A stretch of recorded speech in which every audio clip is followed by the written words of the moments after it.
Okay, so with all the talk there's been in the news of quantitative easing too, a lot of people are wondering maybe what bonds are actually all about. The Federal Reserve, for example, in the US, has committed to buy treasuries, so buy bonds issued by the US government.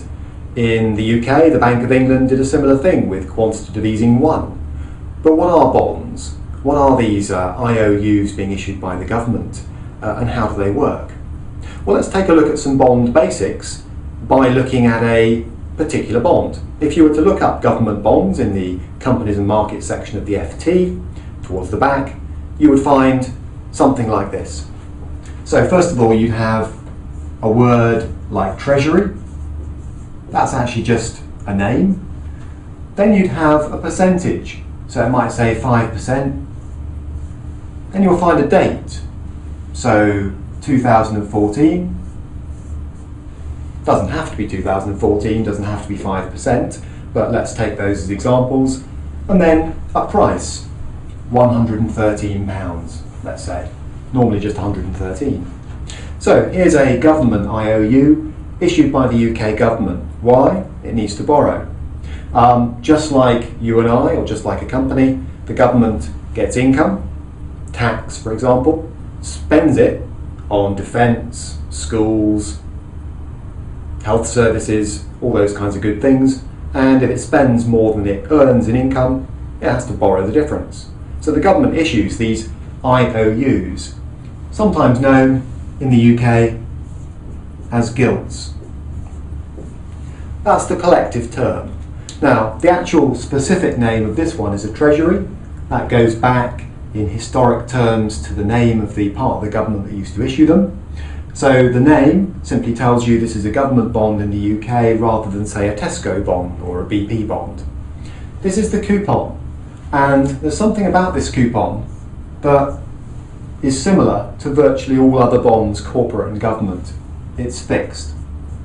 Now, not all bonds carry a fixed coupon. You can get things called floating rate bonds, but we'll leave those to one side for this video.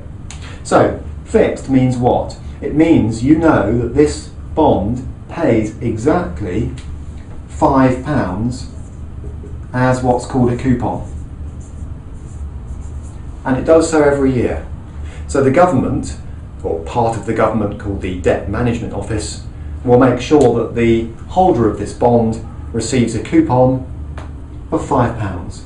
And the reason you know it's fixed is because every gilt issued by the government has what's called a nominal value.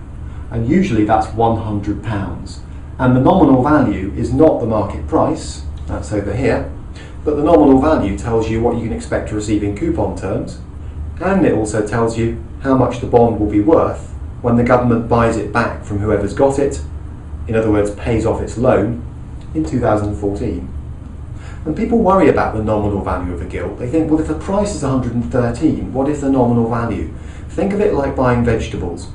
If I go into a grocer and say I want a pound of carrots, it's a pound of carrots. It's a pound of carrots whether you're me, the grocer, or my next door neighbour. Or perhaps in Euro-friendly terms, I should say a kilo of carrots. The price is negotiable.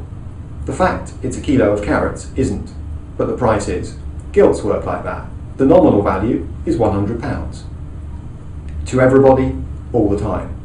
But the market price is whatever the market, buyers and sellers, say it's going to be, and it changes. So if a gilt has a nominal value, you can say the coupon is £5 fixed, and in 2014 I can expect £100 back from the government. This is the redemption or maturity date. Corporate bonds usually have one too, and that's simply the issuer, in this case the UK government, saying in 2014 we'll buy it back.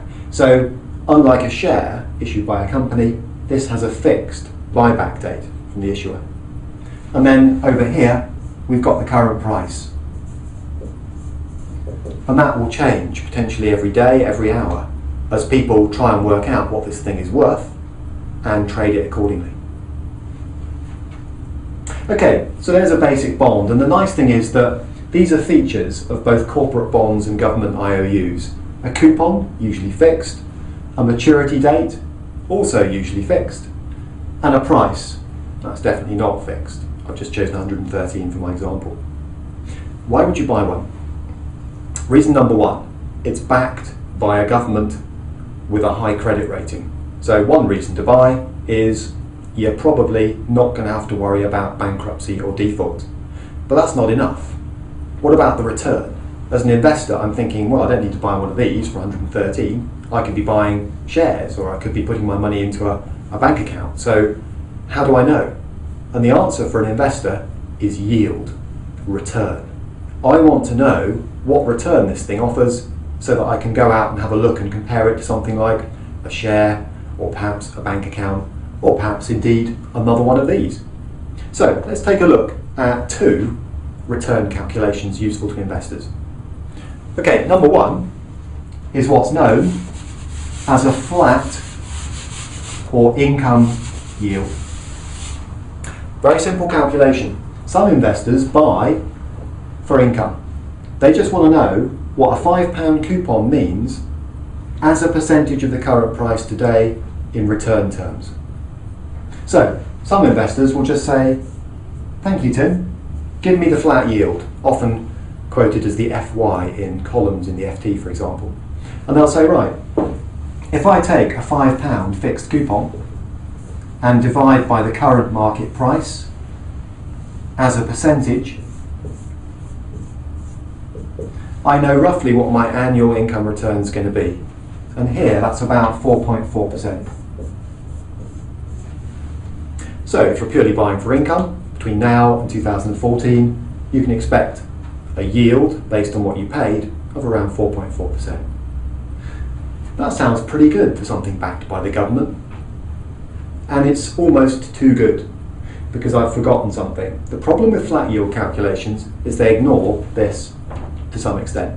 They ignore the fact that if I pay 113 today and only get 100 back in 2014, I've lost £13.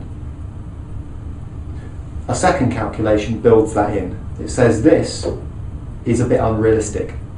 So let's build in an adjustment for the difference between what I pay today and what I'll get back in 2014. Okay, the name of that calculation, it has several names.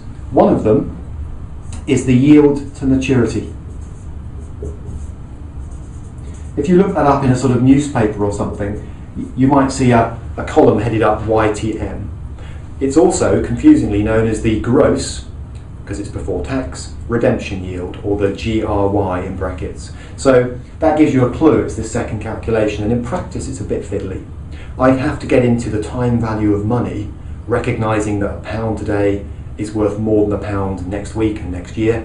So I'm going to do a very quick and dirty calculation. If you try this at home and then go to the FT, you won't get the same answer as the FT. And that's not a problem, because most people just look the number up. But let's have a quick go at what it means, and what does it tell me, and why is it not 4.4%? And here's the answer. Basically what it says is, actually, Tim, what you need to do is recognise you're going to lose £13 over roughly 4 years, depending on exactly when the government planned to buy this thing back. So, back of an envelope calculation, bit rough and ready. If I were to take the £13 and divide it into 4 chunks, that's for the 4 years, I reckon I'm looking at basically a £3.25 capital loss every year. So I could say I'm going to lose around £3.25 on this thing every year. Bit rough and ready, but around £3.25. And to turn that into a yield to maturity, all I need to do is the following. What I could do is say, right, roughly speaking, I get a £5 coupon, I lose £3.25 as a sort of capital loss every year, and I want it as a yield, as a return on my original investment. So I could say the true yield to maturity, that's this thing, the YTM, is more like 1.5%.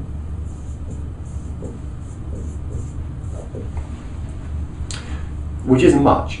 In other words, factor in the income, and the capital loss every year, and my total return for holding this thing until it matures in 2014, just 1.5%. And you might think, well, that's not much, that's rubbish. And indeed, it is quite low. And actually, the real yields to maturity on government bonds are low at the moment. US Treasuries, around 2% or something similar. So why are people buying them? The answer is security, safety. These are issued by government. So the one thing you do know is, although the yield's low, the issuer is not about to go bust. And actually, quantitative easing too is designed to get people out of these things to some extent. The Fed wants to buy IOUs in the US, push people out of them and into other investments or into lending the money that's freed up elsewhere. So one of the aims of quantitative easing too is basically the Fed buying up US Treasuries from the people that hold them, the primary dealers, the banks and so on, so that those banks can take the money and stick it somewhere else. Perhaps into corporate bonds, perhaps into new loans to individuals and companies.